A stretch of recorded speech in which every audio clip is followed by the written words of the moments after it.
Não, a gente chama Pessoal, um minutinho de atenção de vocês aí, aconteceu uma coisa muito séria aqui hoje no hotel. O João me comunicou que sumiu o jogo de camisa. Como assim, sumiu o uniforme? E a gente joga amanhã, um jogo importante ali. E eu preciso saber se foi um de vocês aí, entendeu? Pô, isso não pode acontecer aqui dentro e eu não quero levar o caso pra frente, entendeu?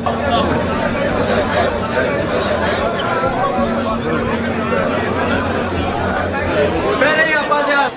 Se for preciso, a gente joga até sem camisa, porque a camisa do Palmeiras é a nossa segunda pele. Vem de bola, fodeu! Vem de bola, fodeu! Proteção ao nosso trabalho! Proteção ao nosso trabalho! E nós de bola, acontece! É o nosso adversário!